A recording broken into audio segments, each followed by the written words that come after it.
Hello, everybody. Welcome back to a new episode of Grow Up, Level Up Gamers Club, the weekly podcast where we chat about our game impressions and what you should be playing with your downtime after your 9 to 5 job or whenever you put your gaming time. My name is Samson, and usually I am joined by my co-host, Jordan. But as you can see, it's just me today. As you recall, a couple of weeks ago, similar thing happened where I was out sick and Jordan did his superpowered podcasting ability and did a solo episode, which he called a Fireside Chat. Turns out this week, it's Jordan's turn to be sick, so please wish him well at Sir Dr. JM on all the socials. Give him some good vibes, some well wishes to get over sickness, while I take you on a Samson Fireside Chat for this week. So, a little difference is that I don't usually do solo podcasts, so this is going to be a new experience for me. Jordan, well-seasoned, he used to do a podcast called One Man Watch Point, where it covers all about the Overwatch and the Overwatch League, so he's a pro. Me, we'll see how it goes. But for this episode, I want to bring you a couple impressions of some older games I've been catching up with, and then I'd like to share a little bit about my gaming history. So, kind of copying Jordan's Fireside Chat format from a couple weeks ago, but it works so well. I want to do it too, and I want you to get to know what my childhood was like playing video games, because it is different. Everyone has a different childhood, of course. Without further ado, let's get into it. Welcome to the Grow Up, Level Up Gamers Club, and I will cue the intro.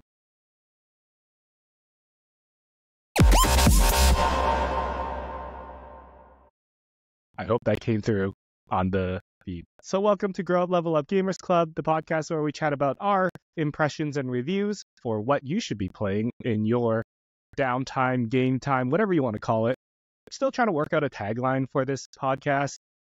Something in my mind was like, what your 5 to 9 should be after your 9 to 5, or what you should play in your 2 hours of game time. I'm still working it out. It's hard being creative, but that's the idea of this podcast. As we grow up and as we level up through our lives, through our careers, however that may look, everyone's looks different. But one thing that always keeps us together is our love for video games. And the goal of this podcast, with me and Jordan helming each week, is to give you our recommendations and if it's worth your short gaming time that you get a day, whether you're a full-time worker, whether you're a parent, whether you're just starting out and you graduated and you're trying to find your job, whatever stage of life you're in, we would love to be that voice for you to recommend you what game you should play. That being said, we don't usually do like the latest releases, although we will put our impressions because new games are always fun to check out. But a lot of times we're going to be giving reviews later or giving impressions later, as that's when we can do our game time, right? For those who don't know, I work here in Vancouver, BC. I work pretty traditional 9 to 5 job, Monday to Friday. I like what I do. I work with families. I work with lots of folks all around Vancouver. So it's pretty much an office job. When I get home, after I get to the gym, after I do my chores, I love to chill out and play some video games in the evening before I go to bed. So without further ado, again, as you can see, I'm not very good at this solo podcasting. I like to talk about 2 games that I've been playing lately. The first one is Marvel Midnight Suns. Now, Marvel Midnight Suns came out, I want to say 2022. It came out a while ago. Let me just quickly Google and double check. But basically, it is a Marvel game based on the Midnight Suns storyline. Yep, December 2022. Based on the Marvel Midnight Suns storyline or around that theme. And it is developed by Firaxis Games, published by 2K. Firaxis Games, if you don't know, is from a company they made a game called XCOM. And I played the first XCOM long time ago when it came out. I liked what I played, never finished it because I wasn't into the theme, and I think the permadeath was very tough. And then they also made XCOM 2, which I actually got gifted by Adam Gumby, and I played a couple solid hours of that, really enjoyed it. So there was something in me that I liked this tactical turn-based sci-fi kind of tactical game. And thinking back growing up, I did play a lot of Advance Wars. I really like Pokemon, but I'm not like an RTS person. I don't really like StarCraft. I did do my fair share at the time. I don't really play too many top-down isometric MOBAs either, like League of Legends. So I'm not really like a top-down tactical guy, but I do like that tactical element. I really do like card games and all that. So Marvel Midnight Suns, I believe it was on sale a couple weeks ago. I picked it up and then started it onto my Steam Deck. And the way the game throws you in, it's like right into the story. You're in the middle of this big conflict. And I thought it was really fun. Like, I really like the card part. For those who don't know, I'm a big card game fan. What is it called? Jack of all trades, master of none. I like to try a little bit of every card game, but I wouldn't say I'm like exceptionally good at a single one. So I really like that part of Midnight Suns. It throws you right in. You're moving units, you're setting up combos, you're looking ahead, thinking about how to chain the environment with your cards, with all that kind of stuff. And I thought that was really great. Plus, you get to see like a different interpretation of a lot of your favorite Marvel characters, like Doctor Strange, Blade, Venom. So all the friends are in there, right? Iron Man, all those guys. So I really like that. And then about an hour in, maybe just under an hour in, it gets really story heavy. I'm like in the main hub. It's making you talk to all these characters. And I'm like, okay, like I see there's like a little bit of relationship building, and that's interesting. But that's kind of where my problems start. I love the combat so much, like the deck building and the strategizing and the unit placing. And then it suddenly just like hard stops and you're watching cutscenes and you're going to Iron Man and chatting about him and Doctor Strange. And I get it's setting up the story and it's getting you introduced to new mechanics, which I know there's like a relationship building mechanic in there. But I'm like, get me back to the combat. I want that strategy. I want that synergy and fight some grunts. And like, I get that's a part of the game is the appeal. I know Persona games are very heavy on that. But that's also kind of the reason why I didn't get into Persona, is because there was so much, I don't want to call it friction, but a large part of the game is outside of the combat. It's outside of the strategizing. Not saying there's not strategy around it. Like, I understand that talking to these folks, who you choose to spend time with, where you put your resources, which is like your character's time, that will affect the battling gameplay later. But I just love the combat so much that I want to get back to it. So Marvel Midnight Suns, so far, I'm really enjoying it. I want to do more combat, but I feel like in the couple hours I played, like the first 3-4 hours, it's been like 75% chatting and 25% the actual combat. So I'm hoping the game picks up after that and I'm getting back to the combat. I'm fighting enemies, doing the story beats, and I'm not doing as much of those relationship building stuff, which is like, it just kind of drags on. Like, just personal preference. I don't know why I don't like chatting. I think it's because in my head, I can read faster than they talk.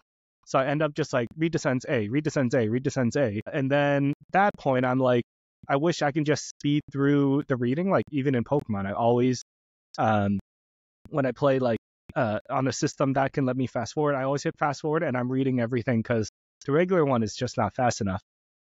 And then at that point, I'm like, okay, like, am I really appreciating the story beats and the timing and all that art and the performances that are put out by the team? I don't know. But I want to get back to the combat of Midnight Suns because it was really cool, really good. It was exactly what I wanted. And then the relationship building stuff, I'm like, okay, like, can I just speed through it? Can I listen to this at 2x? That kind of stuff. So Marvel Midnight Suns, I'll hold my real critique for now, but I like it. I wish I want to do more of the combat. I wish this relationship talking stuff was not as heavily emphasized so far. The next game I want to chat about is another game that came out pretty recently, pretty this year, and it is called Paper Mario and the Thousand-Year Door for the Nintendo Switch. And this came out in May 23rd, 2024. Developer Intelligent Systems, owned by a small indie company called Nintendo. This game came out, and I was like, sweet. I remember playing this game as a child, but I don't remember finishing it, and I don't remember, beating it. I'm jumping ahead to kind of my life story later, but I grew up with 2 younger brothers, and as a family, we couldn't all afford everyone's own video games. I don't even think we all had a controller at one point. So we shared a lot of games. And I do remember us having Paper Mario and the Thousand-Year Door on GameCube, but how it worked is our gaming time was all split up. So I'd play a little bit, then my brother would play a bit, then the other brother would play a bit. So we all kind of got like bits and pieces of the game, and we all watched bits and pieces of the game, but the 3 of us never finished the game fully. So it was interesting going into this game and remembering parts of it, like the dragon at the beginning, the wrestling part. So I remember a lot of that, but I don't actually remember what comes before and after and what happens after. And I don't think I know the ending. But that being said, my fiance bought me this game for our anniversary this year. And I've been slowly going through it. It's exactly like I remember. Super simple RPG mechanics, but you can be creative in some of the strategies that you do. If you're looking carefully at your environment during the battles, you can strategize better. 2 turn-based games. Interesting that I'm talking about today. But the thing with Paper Mario is it is like a storybook game. So you're playing through a story of Mario rescuing Peach in this paper world. Everyone's like cardboard or paper. It's very cute.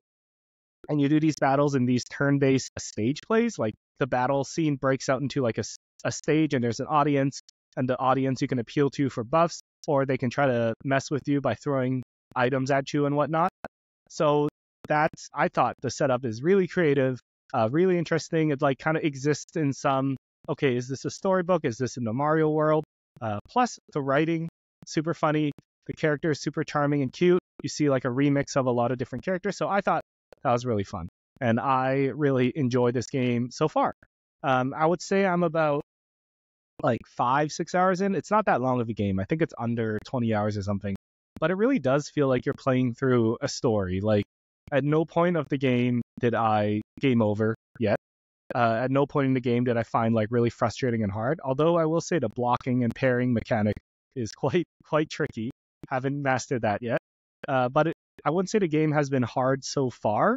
At the same time, it hasn't been easy, which is like great, which is what you want. You want a game that pushes you to be a little better and that is not so easy that you're bored. And part of that is also like the characters and at the rate you're meeting new characters, at the rate you're progressing in the game, I think is really well paced. So I really like Paper Mario and the Thousand Year Door so far. It is super funny. Even when it's not funny, the art style is so charming and so cute that I just want to keep looking at it because it's just nice and cute to look at. So I highly recommend Paper Mario and the Thousand Year Door if it's something that you want to just relax and play and see like a cute story or just cute visuals. As for a game that you can share with your family, because it is like a Nintendo game, it's family friendly kind of game. Yeah, I'd say this is really good as like kids' first RPG. Or not even first RPG, like an RPG that you don't have to think too hard about, but is still really enjoyable, story-wise, character-wise, and just graphics-wise. It is really enjoyable to play, even though it's not the most difficult game or the most like modern game. I recently watched my buddy play through Super Mario and Luigi Superstar Saga on the Game Boy again, and those are 2 Mario RPGs, so Thousand Year Door and Superstar Saga, 2 Mario RPGs. But I was like surprised at the amount of mechanics that are in Superstar Saga, and I think that game's a little newer when it came out, but not by too much. But the amount of mechanics in that game, especially in the overworld and the battle system, it was so much more depth than Thousand Year Door.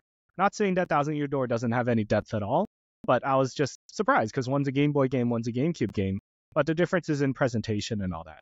So I would say Paper Mario and the Thousand Year Door, really fun story to play through, really fun game to play through because it looks so good. It is like a nice relaxing time. I definitely played this near the end of my gaming time just to relax and get some progress through, maybe have a laugh at some of the jokes and the characters. So if you're looking for like a chill game to cool off with, that is like not too challenging but has challenges, I highly recommend Paper Mario and the Thousand Year Door. When I'm finished, expect a review out of it. And same with Midnight Suns. Both games I hope to do like a review way later on the podcast in the future. Now, those are my 2 recommendations for the week. Might be my recommendations next week. I'm sure Jordan will have some questions about my picks. But moving on to the topic of the show, which is, in brief, Samson's gaming history growing up in Vancouver, BC. So a little bit of context for myself. I recently hit the big 3-0, so that kind of gives you a a perspective on where my gaming habits started or what generations of gaming I've gotten. Grew up in Vancouver, Canada. Two parents, a mom and dad, and two younger brothers. So 3 boys in the household. So pretty loud and rowdy household. Growing up, my parents actually were very against video games. Actually, very rarely would they even entertain the idea of buying me a video game growing up. So a lot of my game consoles either came from grandparents or my uncle, and they were usually bought without my parents' permissions. I got a lot of contraband in the house that way. My first console, I say but I shared a lot with my brothers because games were expensive for us back then, growing up with 3 folks, and even though both my parents worked, games were still expensive, and they still are. We shared a lot of our game consoles, so our first game console was a purple Game Boy Color, and I believe that was bought by my grandparents when they visited my aunt and uncle. They bought that, brought it back, and then, we had our Game Boy Color, and I think I'm sure we had a couple games linked to it, but I think the first game that we got was Pokemon Blue. Pokemon was actually one of the first Game Boy experience I got. Growing up, there was a church friend. I went to his house a lot. He's a little older than me. But the cool thing, shout out to Pokemon Master Tim, was that he was actually deaf. So he signed in ASL, and we communicated a lot by writing. And when I would go over to his house, he would show me Pokemon and also teach me Pokemon without talking, if that makes sense. Is that mute? Or I think it was deaf and mute. Correct me if I'm wrong. I'm not an expert on disabilities, so apologies if I'm referring to it incorrectly. But that was my first experience with Pokemon and first experience with video games. So when we got our own, me and my brothers had to share a Pokemon game, obviously. But at the same time, we also did a lot of conflict resolution and teamwork in this single player game. So for example, our character was never named Samson or my brother's names. It was named Ash, right, after the TV show. And then we'd always catch a Pikachu because it was just like the TV show. And then we'd go through the game catching what we want and leveling up what we want, playing through bits and parts of the game. Usually, since at the time I was the older one, I would do the gym battles, but my younger brother, the middle brother, he was the smarter one. So he was the one strategizing and optimizing, and at the same time, on the internet, however limited it was back then, looking up strategies and what people were doing. There were a lot of game FAQ forums that I read on readme.txt style kind of stuff. So played a lot of Pokemon on Game Boy Color, dabbled in some other games along the way. But since my parents never bought us games, a lot of our games were either hand-me-downs or bought by our grandparents. Another network that gave us a lot of games was actually our church community. A lot of those kids in the church community are usually a little older or younger, but the older ones always gave us their old games. I remember, and I think I still have this. It's a Yu-Gi-Oh game cartridge that worked on Game Boy. And then how it worked was you could actually just enter in a code on the actual Yu-Gi-Oh card, and you'll get that card in-game. So one day online, I found a list of every Yu-Gi-Oh card, or I guess every code for that game, and I just unlocked Exodia right away. They let you enter it at any time. So that was an interesting mechanic. So I played games that were hand-me-downs and Pokemon. That was the Game Boy Color. A couple of years later, we got the Game Boy Advance SP. Once again, only got one, so me and my brother shared a lot of our Pokemon games. I remember playing Donkey Kong King of Swing a lot. And then also played a lot of Advance Wars, I think, was on Game Boy Advance. Eventually, Advance Wars will come back later, don't worry. Eventually, in 2004, I remember on Christmas, we finally got a GameCube. And that was the home console that we got. And I think my parents really went all out that year for some reason. Probably just want to splurge. And we got Melee, we got Mario Kart, Double Dash. We got Paper Mario Thousand Year Door, I believe, as well. So we got a lot of games on our GameCube, and that was the first multiplayer system that we got to all play together. Although I think we only started with 2 controllers, and we got a third Mad Catz one later on. So we played a lot of GameCube growing up from then. And I still have that GameCube, actually. It still works. The funniest memory I remember from the GameCube was my brother got Wind Waker somehow. Don't know if we rented it, don't know if we borrowed it from a friend, but at that point, we lost our GameCube memory card. So I remember him playing Wind Waker and then turning off the TV, but the GameCube would still be on. And then he tucked the GameCube away so that the light wouldn't show. And then he played through days and hours of Wind Waker and beat the game without ever saving once because we didn't have a memory card. So we had to do stuff like that because our parents didn't really want to buy us video game stuff. And I'm giving them a lot of crap. But in later years, they see that me and my brothers still all play video games. We're all reasonably well-adjusted people. We all have full-time jobs, so they kind of laid off our backs with that.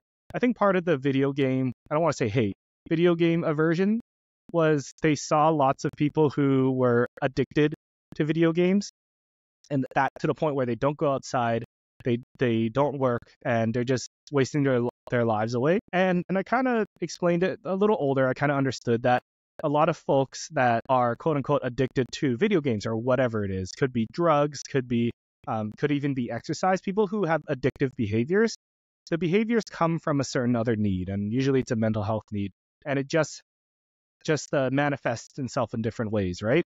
Could be video games, could be exercise, could be eating. So once I kind of found that out or learned that, talked to my parents about it, I think they kind of turned around on video games aren't the cause of addiction. It is a symptom of it. It's a behavior of it.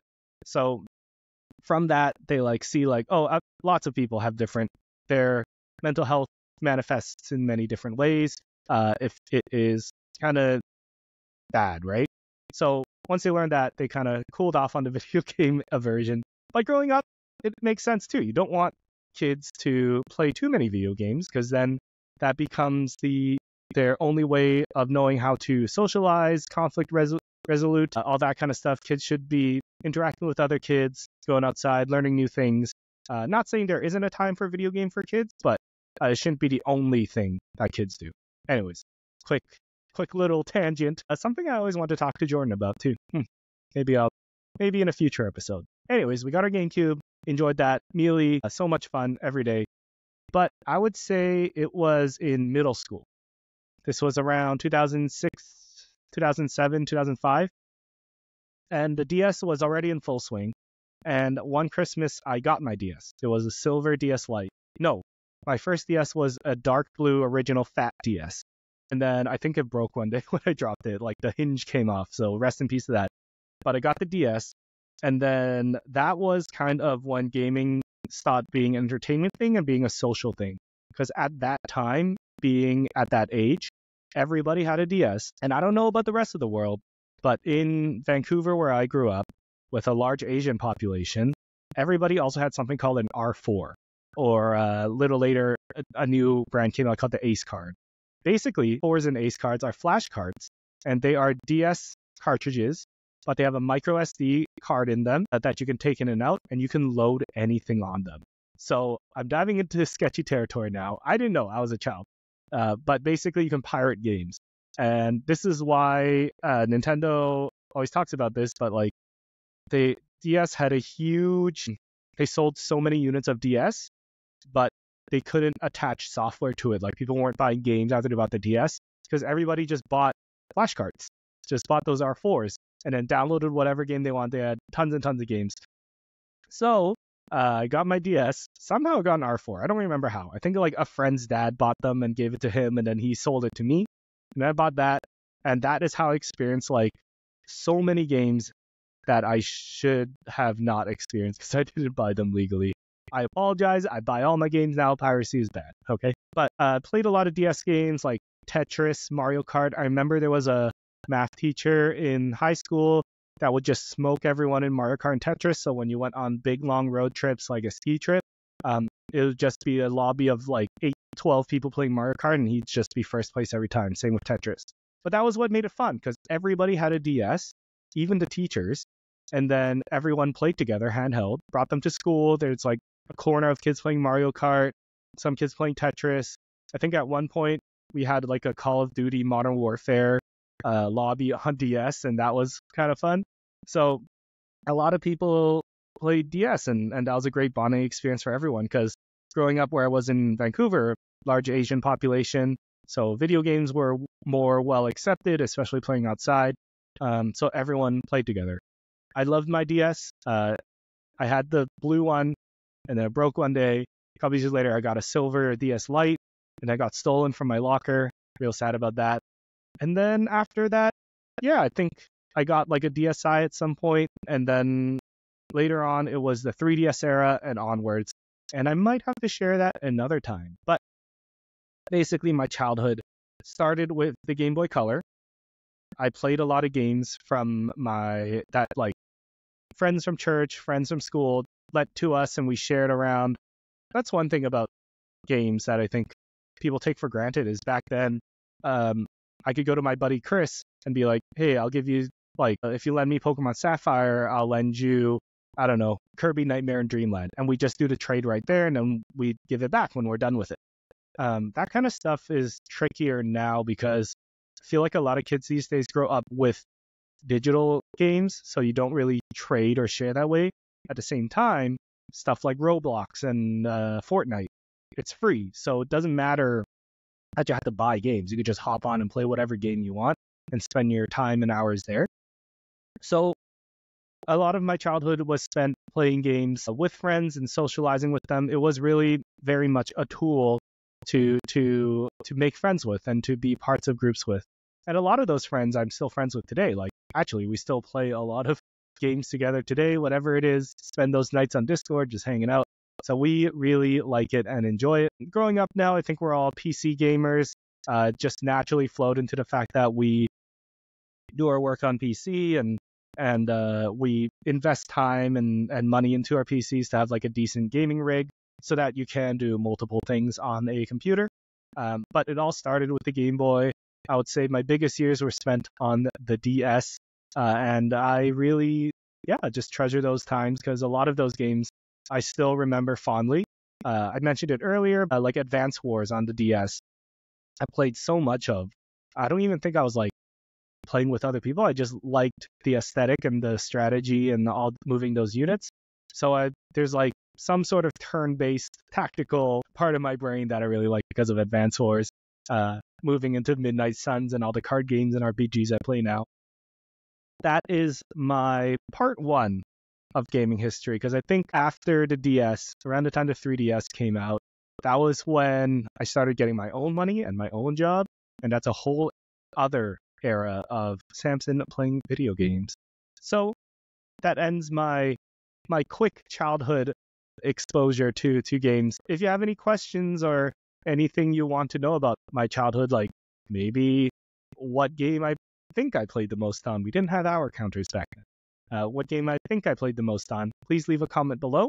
If you want to wish Jordan well, please leave a comment below as well, or give a thumbs up. He'll see that too. Jordan is Sir Dr. JM on all the socials. I'm sure he'll be feeling better next time. My name is Samson. You can find me at SamsonXP on all the socials. Technically at SamsonXP_ on Twitter. But please, reach out. I love to chat about video games. This is part of what the show is about. Leave a comment below what you thought of this episode. How did I do on my first Fireside Chat? I am not built for this solo podcasting thing, but hey, doesn't hurt if you don't try, right? Thank you for listening to my impressions of Midnight Suns, Paper Mario and a Thousand Year Door this week, plus a little insight into my gaming childhood and how my family viewed video games. And I hope to see you next week with Jordan back. We have a lot of fun shows to come that are still coming. Oh no, I need water. We have a lot of fun shows that are still coming, so we hope that you'll be there to be a part of that. Other than that, thank you so much, everybody, and I'll talk to you next week. Bye-bye.